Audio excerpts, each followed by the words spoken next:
아니냐. 아멘. 우리는 일상생활에서 우리 자신을 늘 거울을 보고 살펴봅니다. 이 오늘 입고 나갈 그 옷이 내게 어울리는지 우리 살펴보기도 하죠. 때로는 옷을 우리가 살 때도 마찬가지입니다. 거울을 보면서 이리저리 몸을 흔들고 얼마나 잘 어울리는지를 보는 거죠. 헤어스타일도 마찬가지입니다. 이렇게 자르면 어떨까, 저렇게 자르면 어떨까, 머리를 이쪽으로 넘기든 저쪽으로 넘기든, 여성분들은 이제 퍼머를 하든, 이제 어떻게 이게 내 얼굴에, 내 몸에 또 여러 가지 그런 환경에 어울릴까, 그런 생각을 하면서 머리도 하시고 또 옷도 사입고 이렇게 살펴보기도 합니다.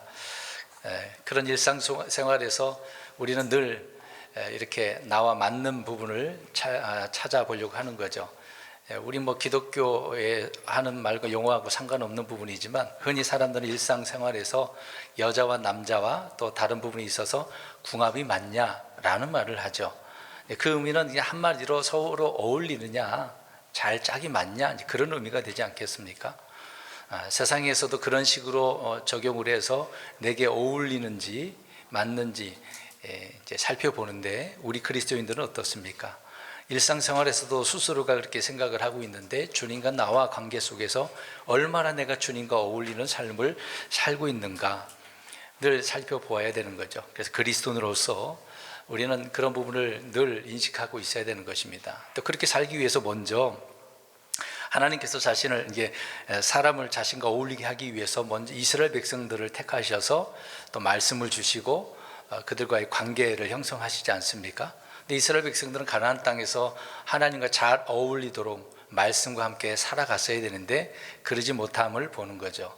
오늘날 그리스도인들은 하나님의 자녀라고 이렇게 부르고 있는데, 어린 양의 피로 구속받은 저와 여러분들이 얼마만큼 구원받은 그 이후에 주님과 어울리며 살고 있는가, 오늘 이제 이런 말씀을 살펴보려고 하는 겁니다. 그래서 오늘 잠언서 22장에 보면 17절에서 21절을 읽었는데 18절에 말씀을 하고 있듯이 그 말들을 내 속에 간직하면, 그것은 이제 17절에 지혜로운 자의 말들이죠. 그러니까 이게 지금 지혜자의 말씀을 이야기하고 있는데, 이제 말들이 내 속에 간직하게 되어지면 이거 즐거운 일이다. 그러면서 이제 이것이 잘 어울려짐으로 내 입술에 꼭 맞게 된다라고 하죠. 그러니까 언행심사가 어울리는 부분을 이야기하는 겁니다.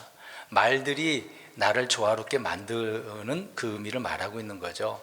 그러니까 주님의 말씀이 저와 여러분들을 얼마나 이렇게 어울리게 만드는지를 설명을 하고 있는 겁니다. 그래서 뒤에 지식 이야기 나오고 21절에 진리의 말씀이 나오고 있잖아요. 하나님 이것을 알게 해주시려고 이 지혜로운 말들을 선포했다. 또 이제 대언자들을 통해서 기록하신 그런 부분을 말씀하고 있지 않겠습니까? 그래서 이 부분을 놓고 우리가 오늘 몇 가지 말씀들을 살펴보려고 합니다.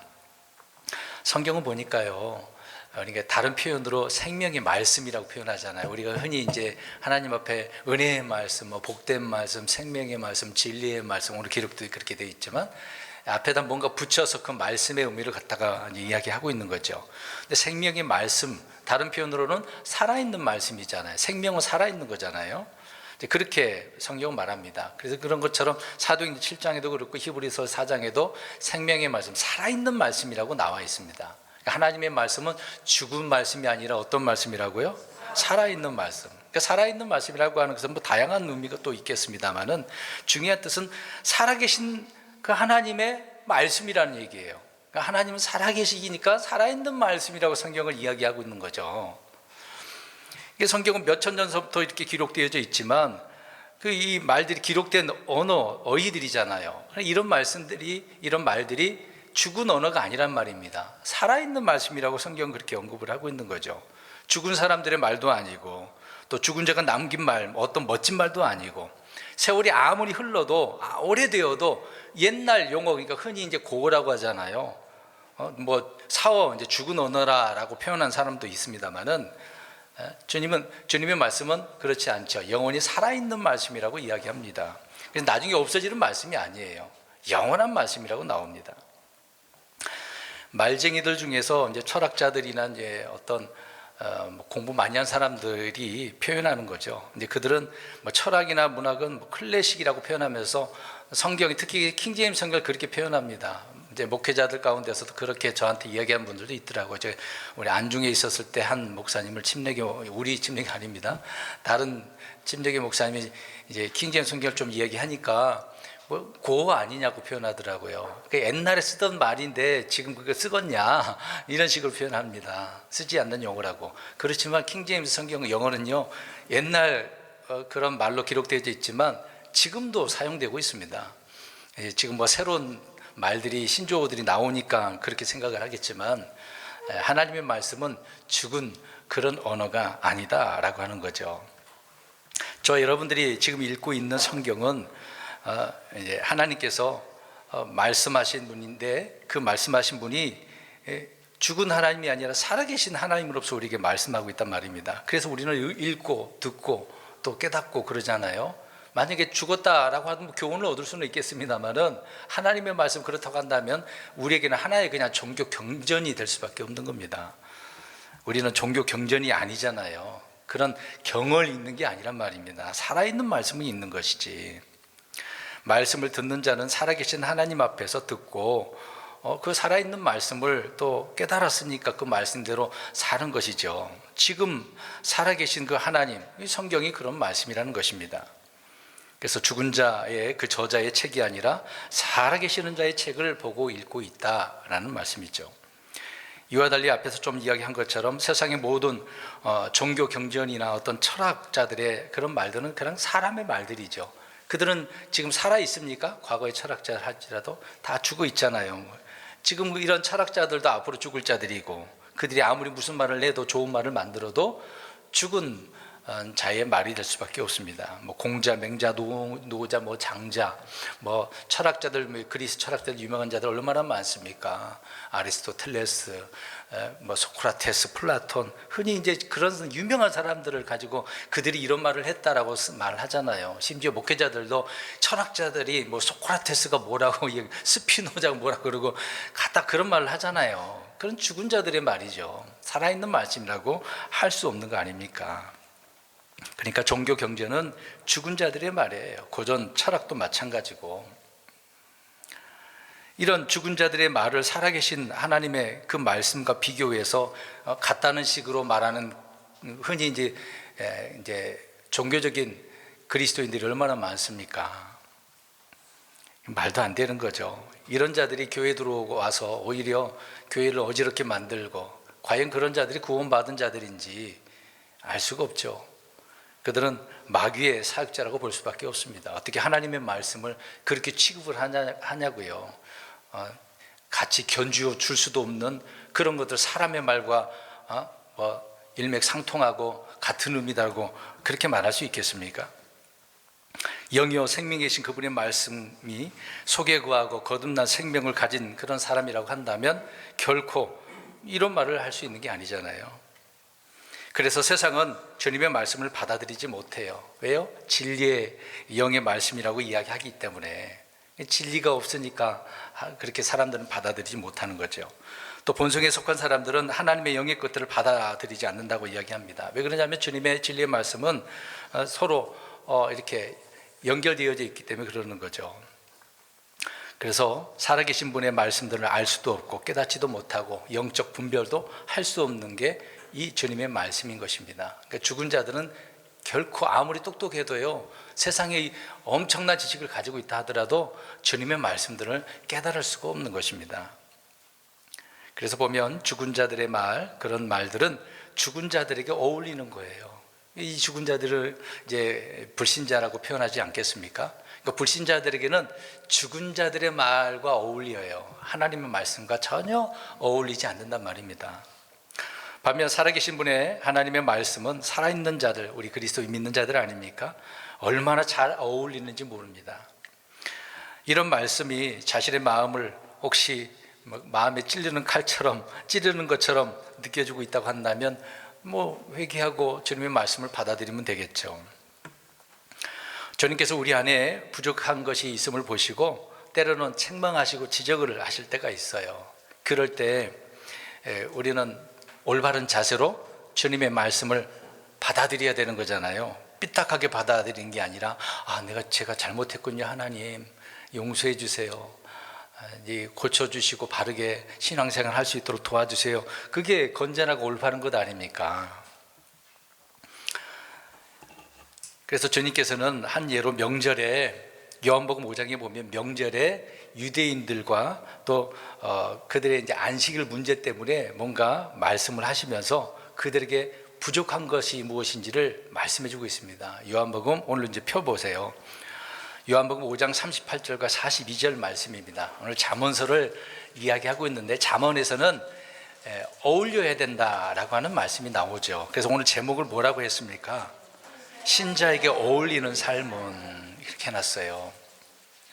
저와 여러분들에게 어울려야 되는 것, 중요한 것이 이제 하나님 말씀 지금 이야기하려고 하는데, 이스라엘 백성들에게 오셔서 보니까 그들에게 없는 것이 있어요. 안에 거해야 돼서 하나님과 어울리는 삶을 살고 있어야 되는데 그렇지 못하고 있었단 말입니다.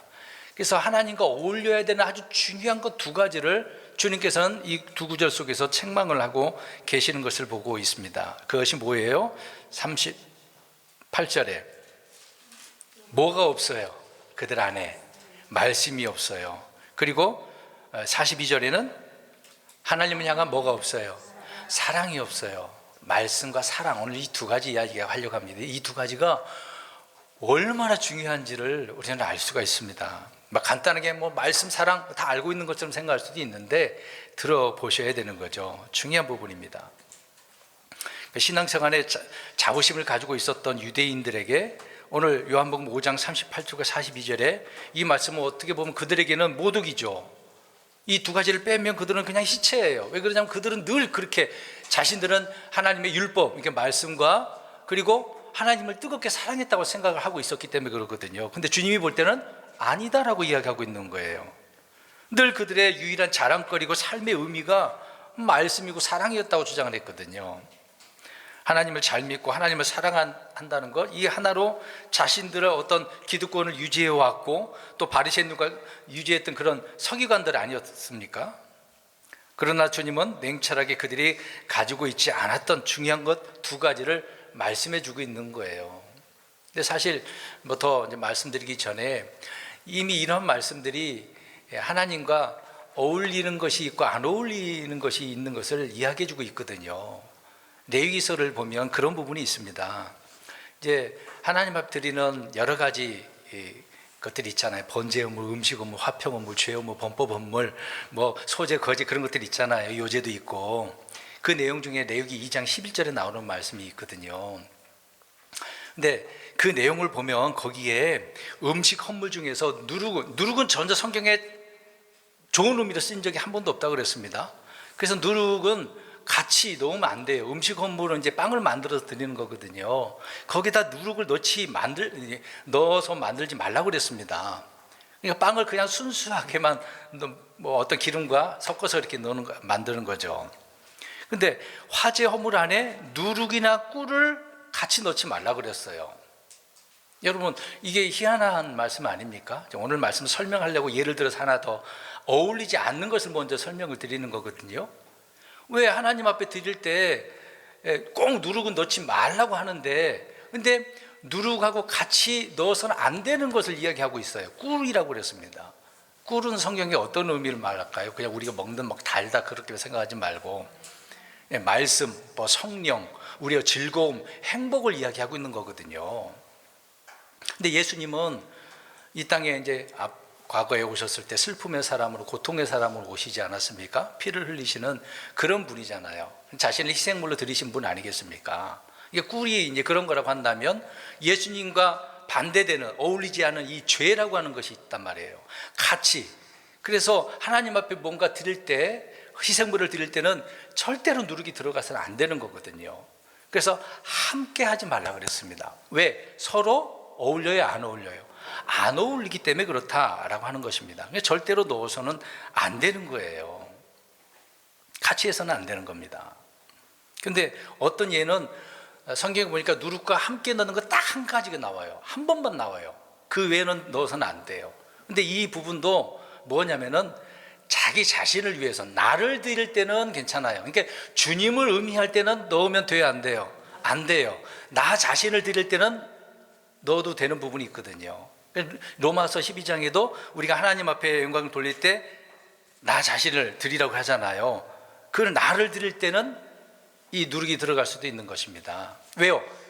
그것은 죄의 몸을 상징하기 때문에, 아직 우리는 구원받았지만 이 몸은 구속받지 못했기 때문에 그런 부분에 있어서는 그래서 드리는 것입니다. 나를 드릴 때는 이게 포함이 되는 거거든요. 그래서 사도 바울이 묵은 누룩을 어떻게 하라고 그랬어요? 제거하라. 이 육신의 몸을 이야기하고 죄성을 이야기하고 있는 거예요. 그런 면에서는 넣을 수 있겠습니다만은, 그러니까 내가 아닌 주님과 관계되는 것은 절대 안 되는 것 부분이거든요. 그러니까 잠시 이것을 설명드린 이유는 뭐냐면, 주께 어울리지 않는 이런 것이 있습니다. 하나님께서 이미 말씀해 주셨어요. 근데 우리는 어울려야 되는 게 뭐냐라고 할 때, 근데 보니까 유대인들이 두 가지가 없다고요. 뭐라고요? 말씀과 하나님께서 향한 사랑이 없어요. 중요한 부분입니다. 그래서 주님은 우리의 부족한 점을 지적하실 때 정죄하기 위해서가 아니라 믿음으로 받아들이고 또 고치라고 하는 의미가 되는 거죠. 오늘도 우리가 그런 의미로 말씀을 받아들이면, 이렇게 하나님과 어울리는 삶이, 내가 잘못해서 바로 고치고 바른 삶이 돼서 하나님을 기쁘시게 해야 되겠구나. 이제 그게 정상적인 그리스도인인 것이죠. 주님은 율법에 능하며 깨끗하게 살아온 한 청년, 건전한 청년 하나를 이제 만나시게 되죠. 그 사람이 찾아온 거지 않습니까? 그 청년을 또 사랑했다고 말씀도 나오기는 해요. 그런데 그 청년에게 부족한 점이 있었어. 우리가 잘 알고 있는 이 청년이 어떤 사람이었어요? 부자였거든요. 부자였었어요. 이제 청년인데 부자네요. 부모가 좀 잘났나 보죠. 흙수저가 아니라 무슨 수저가 되나? 금수저, 다이아몬드 수저였나? 또 청년인데 부자였어요. 그러니까 한 가지 이 재물에 대한 욕심, 자기 것을 버리지 못한 욕심이라고 하는 치명적인 약점이 있었거든요. 예수님께서 그걸 보시고 그걸 어떻게 하라 그래요? 여지없이 우리 주님은 많이 가졌으니까 좀 나눠주면 될 거 아니냐, 그 얘기잖아요. 근데 그것도 이 사람에게는 어때요? 못 받아들여요. 걸림돌이 된 거죠. 더 많이 갖고 싶은데 이걸 나눠주면 줄어든다고 생각했겠죠. 이것을 보면은 사람마다 다 이런 약점들이 있어요. 잘못된, 내게 있어야 될 것이 있어야 되는데 없을 것이 안에 있으니까 그걸 고치라고 좀 말씀하고 있는데 못 고치고 시험에 들어가지고 오히려 삐딱한 생각을 갖는 경우가 얼마나 많습니까? 이런 약점이 있습니다.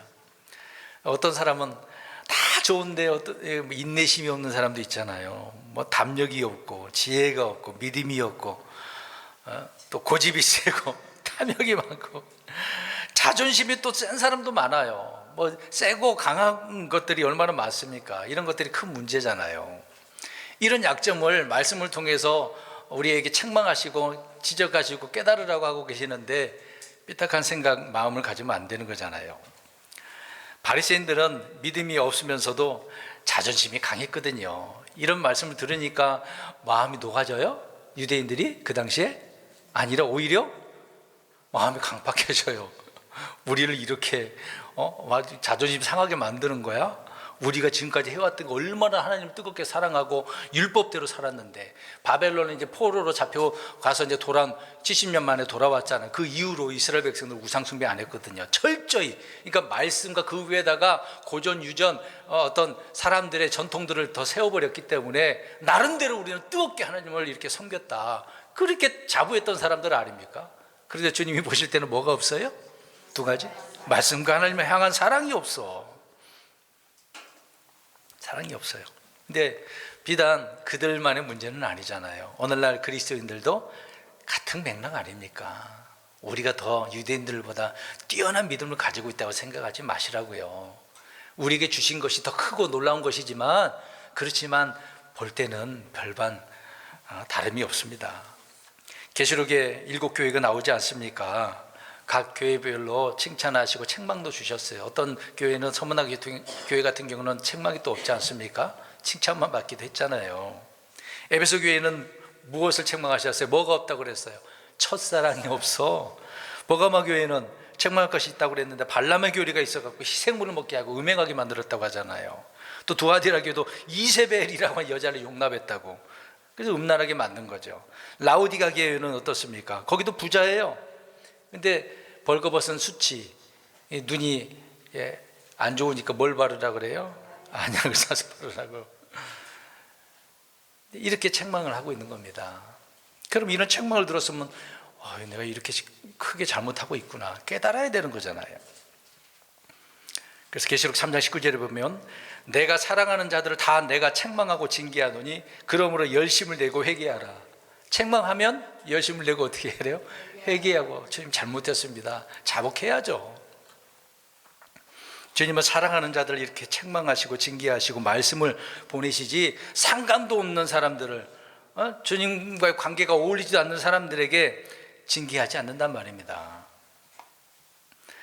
그래서 요한복음 5장에 보면 그 유대인들의 문제점을 두 가지로 우리 주님께서 책망을 하시는 것인데, 오늘날 이것이 이 시대의 문제고 교회의 문제고 저와 여러분들의 문제가 되는 것이죠. 자, 그러면 두 가지를 우리 살펴보려고 합니다. 그래서 우리 그리스도인들에게 어울리지 않는 것, 지금 오늘 유대인들처럼 그 안에 먼저 뭐가 없어요? 말씀이. 그래서 내 안에 거하고 있는가 없는가, 그게 중요한 것입니다. 말씀이 늘 거하고 있는가. 있다가 없고 그러면 안 되는 거잖아요. 늘 거하고 있는지 아니면 없는지.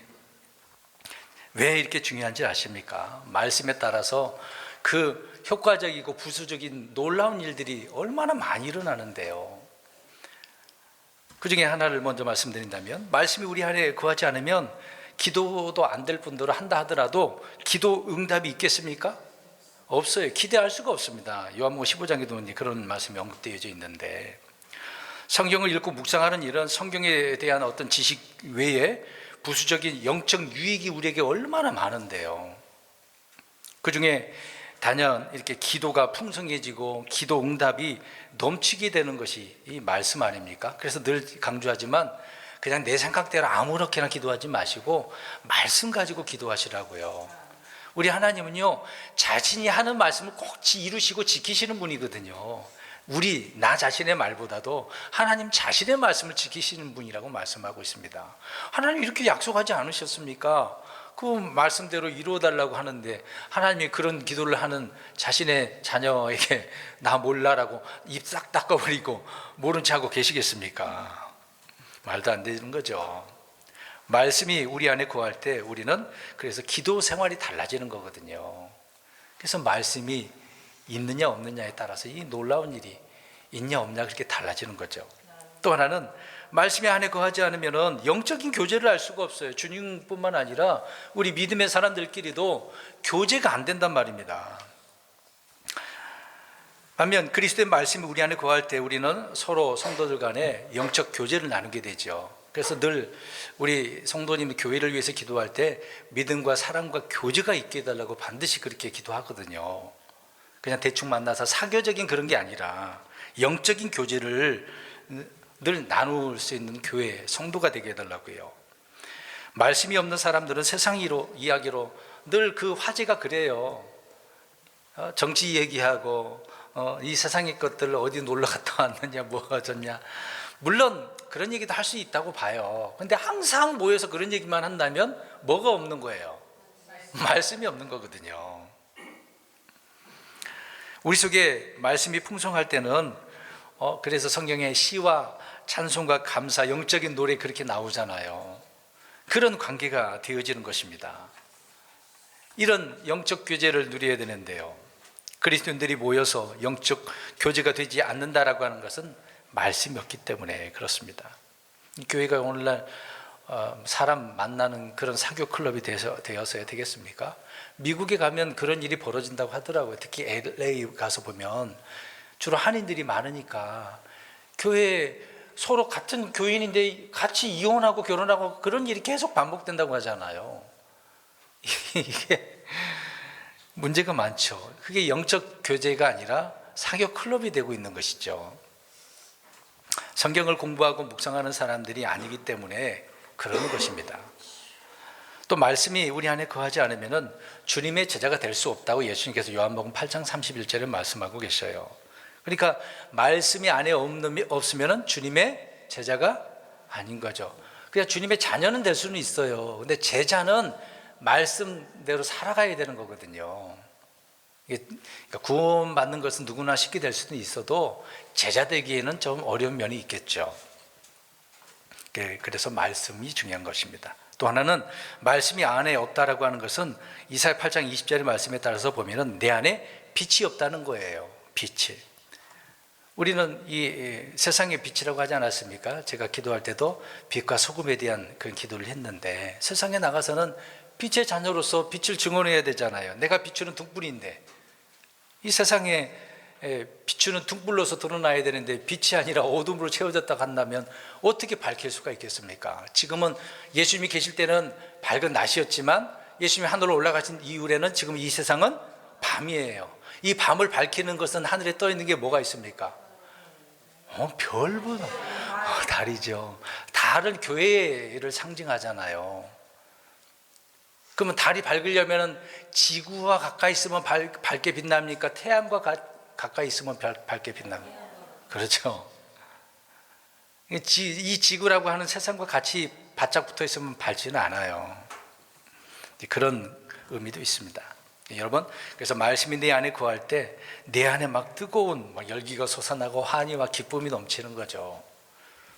근데 이런 말씀이 있는데 말씀이 거하지 않아? 유대인들이 그 모양 그 꼴로 살았던 거죠. 자기 나름대로 신앙생활 잘했다고 자부심을 갖고 살았지만 주님이 보실 때는 아니야. 그러니까 누구하고 어울리지가 않아요? 예수님과 주님과 어울리지가 않아. 주님과 어울리려면 말씀이 있어야 되는데. 또 하나, 말씀이 내 안에 없다라고 하는 것은 오히려 마귀와 죄와 세상과 육신의 오히려 패배자가 되어진 거예요. 승리자로 남아야 되는데 말씀이 없으니까 늘 끌려다니는 거죠. 마귀가 하라는 대로, 세상이 원하는 대로. 지금 마귀의 자녀들이 하는 걸 보니까 좋아 보이네. 이스라엘 백성들이 가나안 땅에 들어갔다는 이교도들이 막 좋아 보이잖아요. 그러니까 그들의 풍습, 문화 다 받아들이지 않습니까? 왕까지라도 세워야 된다고 주장하지 않습니까? 그러니까 주님의 것이 아니라, 말씀이 중요한 게 아니라 그들은 세상의 것이 좋아 보이는 거죠. 그러니까 늘 실패자라고 사는 거죠. 세상에 나가서는 성공자라고 할 수가 있겠지만 하나님께서 보실 때는 어떤 사람이라고요? 패배자예요. 뭐가 없어서? 말씀이 없어서. 하나님과 어울리지 않아요. 우리는 그리스도인은 늘 정복자로, 승리자로 사는 거잖아요.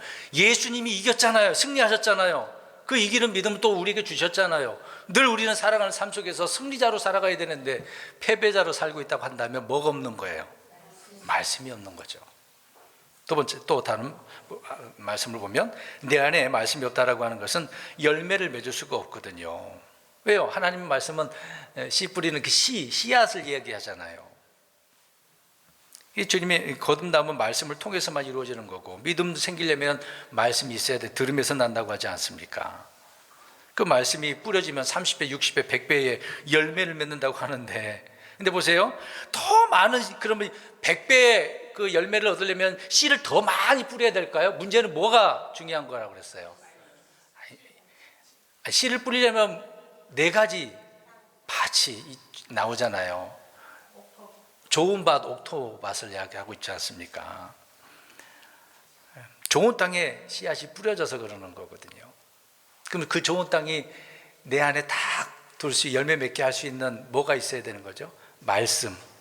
우리 마음에 그 밭이 좋은 밭이 돼서 말씀 딱 둬가지고 뿌리를 내리게 하고 열매를 맺게 해야 되는 거 아닙니까? 근데 그것이 없다고 한다면 마음 그 있어봤자 뭐합니까? 의미가 없는 거예요. 그 좋은 밭, 마음이 좋은 밭이 아니라 오히려 그 3가지 잘못된 것이 되는 거죠. 돌짝밭, 길가, 가시나무 사이에 있는, 그렇게 되는 겁니다.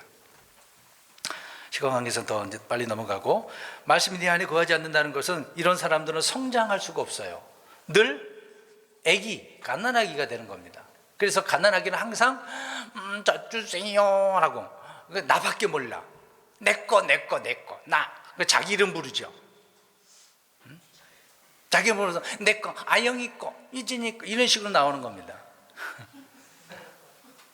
아이, 왜 웃어? 여기 계시는 분 다 그렇게 어렸을 때 해보셨잖아요. 안 해본 사람이 어디 있습니까? 네. 어린아이 갓난아기들은 젖을 먹어야 되는 거죠. 누가 먹여줘야 되고, 고기도 잘 먹을 수가 없어요. 단단한 음식 어떻게 먹습니까? 성경에 진리의 깊은 진리의 말씀들도 가까이 할 수도 없고, 그래서 성경 교리의 말씀 너무 고리타분해, 너무 교리적이야, 어려워, 이렇게 주장하는 분들이 많아요. 그런 분들은 10중 8구 시험에 들고 교회를 떠나는 경우가 많습니다.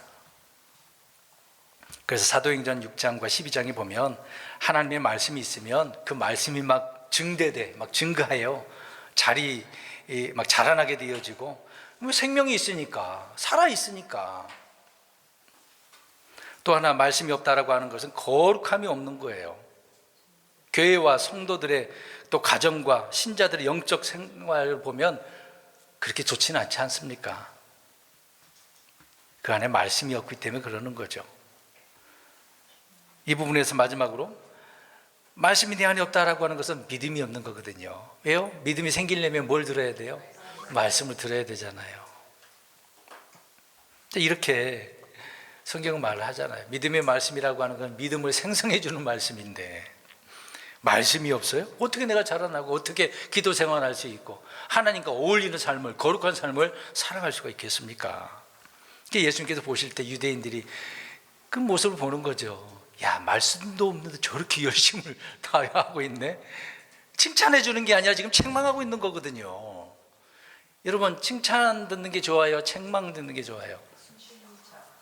그러면 칭찬 들으려면 어떻게 해야 돼요? 말씀대로 잘 순종해야 되겠죠. 근데 순종하지도 않고 잘했다고 나 이뻐해 주세요, 어떻게 해줍니까? 바로 잡아줘야죠.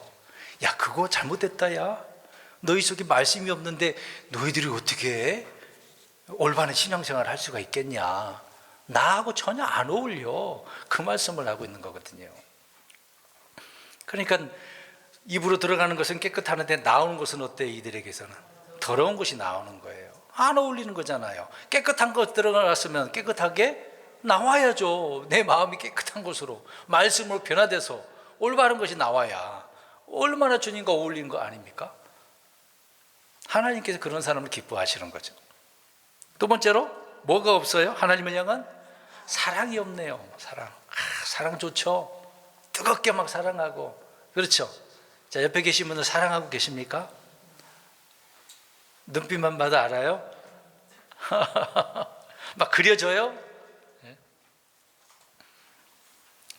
근데 유대인들에게, 야, 너희에게 하나님을 향한 사랑이 없다고 이야기하지. 그들에게 막 충격적인 말씀이 되는 거죠. 하나님을 믿는 믿음이 없어, 사랑이 없어. 저와 여러분들에게도 이런 말을 하면 놀라죠. 제가 또 이름을 대고 이야기하면 여기 계신 분들 안에 누가 이렇게 얘기했다고 보세요. 형제님은, 자매님은 이게 너무 부족해. 이런 말을 들으면 자존심 상할걸요? 기분 나빠하고, 아유, 저 사람하고 저 형제하고 저 자매하고 떨어져야 되겠구나, 그런 생각을 가지고 있는 분들 많을 거예요. 뭔가 이제 하나님을 대신해서 나에게 말씀해 줬다고 생각하면 되잖아요. 다윗이 시므온이 저주할 때 하나님께서 자신을 저주하는 것처럼 받아들이는 그런 자세라도 가져야 되는데 기분 나빠하잖아요. 누가 나에게 싫은 소리 하면은 누가 좋아하겠습니까? 다 싫어하죠. 유대인들을 어떻게 했습니까? 주님은 지금 책망하고 있는데, 특히 바리새인들, 그들은 철저히 율법을 준행했다고 생각하는 사람 아닙니까? 그럼에도 불구하고 그들 안에는 하나님을 향한 사랑이 없네요. 자, 그러면 누가 틀렸어요? 예수님이 잘못 알고 계시는 거예요? 그들이 뭔가 잘못하고 있는 거죠. 하나님을 향한 사랑이 없이도 사람들은 하나님을 사랑한다고 많은 일을 할 수가 있어요. 사랑할 때 뭔가 이제 사랑의 수고라고 하는 것처럼 그 일을 많이 할 수가 있어요. 어려운 사람 도와줄 수도 있는 거고, 희생해서 내가 가정에서 뭘 할 수도 있고. 근데 성경은 이런 부분을 종교행위라고 이야기하는 겁니다. 하나님 앞에 이렇게 하는 경우에 있어서. 그러나 하나님을 향한 사랑이 없이 무슨 일을 해도 보면 그걸 성경은 인정하지 않거든요. 그래서 고린도전서 13장의 1절부터 보면은 막 보세요. 사랑 얘기하면서 뭐처럼 들리는 거예요? 사랑이 없으면은 울리는 예, 징과 꽹과리. 자, 꽹과리, 특히 우리 한국 사람들이 꽹과리라고 번역을 했거든요. 이제 심벌인데 어떻습니까? 우리가 들을 때. 근데 국악인들은 그런 일을 하는, 우리 평택에 그게 많이 풍물놀이 그거 있잖아요. 유명하잖아요, 평택은. 그 소리 들으면은 주로 사람들이 좋아하는 사람이 있어요. 주로 꽹과리 치는 이유는 뭘까? 왜? 유래가 뭐예요? 뭘 쫓으려고?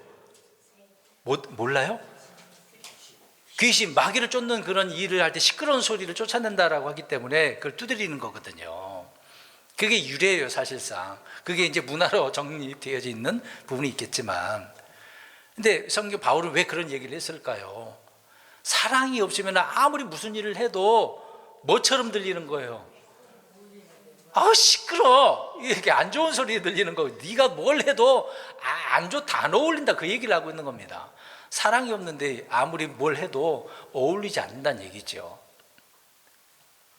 중요한 말씀입니다. 무엇인가 되기 위해서 일을 했다 할지라도 하나님을 향한 사랑이 없으면 아무것도 아니고 유익도 없다고 성경은 말씀하고 있는 게 사도 바울이 고린도서에서 말씀하고 있는 겁니다. 그러면 우리 안에 하나님을 향한 사랑은 어떻게 온전해질까요? 사랑 우리가 있다고 한다면, 유대인들도 사랑했잖아요, 나름대로. 그럼 온전해지려면 어떻게 해야 되냐고요? 성경에 말씀이 있습니다. 요한일서 2장 5절에 안 찾아봐도 돼요. 말씀을 어떻게 하면 됩니까? 지키면 되거든요. 지키면 돼요. 자, 그러면 보세요. 앞에서 말씀을 이야기한 이유가 뭐예요? 우리가 사랑으로 뭔가 뭘 하려고 할 때 뭐가 있어야 되는 것도 말씀이 있어야 되는 거거든요. 말씀과 사랑은 그래서 떨어질 수 있겠습니까? 없는 거거든요. 이 두 관계가 분명히 중요한 거잖아요. 그러니까 말씀이 없으면 하나님을 향한 사랑이 마음속에 있을 수가 없는 거거든요. 둘 다가 없는 거, 하나만 있는 게 아닙니다. 둘 다 없는 거예요. 하나님을 향한 사랑은 하나님의 말씀을 대하는 태도에서 있는 거죠. 태도. 저와 여러분들이 하나님을 사랑한다고 한다면 말씀을 대하는 태도가 중요한 겁니다. 말씀을 지키느냐 안 지키느냐. 우리 요한복음 읽어봅니다. 요한복음 14장 21절. 늘 알고 우리는 읽었던 말씀이고 들었던 말씀이거든요. 근데 이것이 없어서 하나님과 어울리지 못하는 삶을 살아가고 있다고 한다면 빨리 고쳐야 되는 거 아닙니까? 수정해야 되는 거잖아요, 내 삶을. 요한복음 14장 21절. 14장 21절. 시작. 내 명령들을 가지고 그것들을 지키는 자가 나를 사랑하는 자니, 나를 사랑하는 자는 내 아버지께 사랑을 받을 것이요 나도 그를 사랑하여 그에게 나를 나타내리니. 보세요. 내 명령들을 가지고 지키는 자가 나를 사랑한다. 둘 다 떨어질 수 없는 거잖아요. 말씀이 있으면 그 말씀을 지키게 될 때 하나님을 사랑하게 되는 거다 말씀하고 있는 겁니다. 그래서 우리 속에 하나님을 향한 사랑이 있는가 없는가에 대한 문제는 전적으로 말씀을 지키는가 그렇지 않은가가 달려있다. 그래서 우리가 뭘 사랑한다라고 할 때 사랑에 앞서서 진리가 있는 거예요. 말씀이 있는 겁니다. 먼저요. 말씀과 사랑이 곧 하나님 사랑이 되는 것이죠. 만약에 누가 나를 사랑한다고 한다면 내 말을 없인 여기지 않을 거예요. 믿고 지키겠죠. 그래서 그거를 증언의 말씀이 요한복음 3장 16절 우리가 아는 내용입니다. 하나님께서 세상을 사랑한 유일한 증거가 뭐예요? 누구를 보내주셨어요? 네, 독생자를 보내주셨잖아요. 말씀이 육신이 되신 분 아닙니까?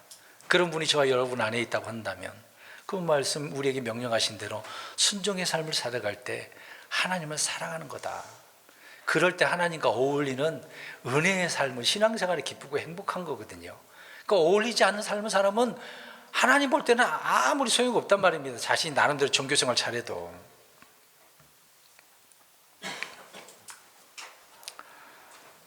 시편 147편 18절 19절 읽겠습니다. 그래서 하나님께서 보내주셔요. 신명기 33장 3절에도 말씀하고 있듯이 뭘 보내셔요. 이스라엘 백성들이 말씀을 받았다고 나오거든요. 신명기 33장에는요. 시편 147편 18절 19절 두 구절 읽겠습니다. 두 구절. 시편 147편 18, 19절 시작. 그분께서 자신의 말씀을 보내사 그것들을 녹이시고 자신의 바람을 불게 하사 물들이 흐르게 하시는도다. 그분께서 자신의 말씀을 야곱에게 보이시며 자신의 법궤들과 판단의 규범들을 이스라엘에게 보이시는도다. 아멘. 하나님께서 자연 만물들을 녹이시기 위해서 말씀을 보내신다잖아요. 눈과 흰설이 얼음들을 녹이기 위해서 말씀을 보냈다고 나오는 거잖아요. 이걸 영적으로 우리 한번 생각해 보겠습니다. 말씀으로 우리는 추위를 녹일 수가 있어. 냉랭한 내 가슴을 녹일 수가 있어요.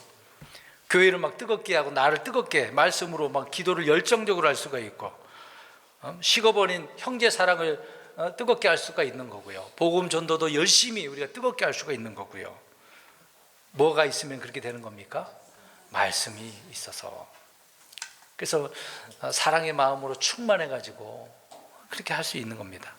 고난 중에 부르짖을 때 주님은 말씀을 보내셔서 고치시고 건지시고 나의 신음소리를 들으시고 나의 눈물을 보시면서 눈물도 닦아주시는 분 아닙니까?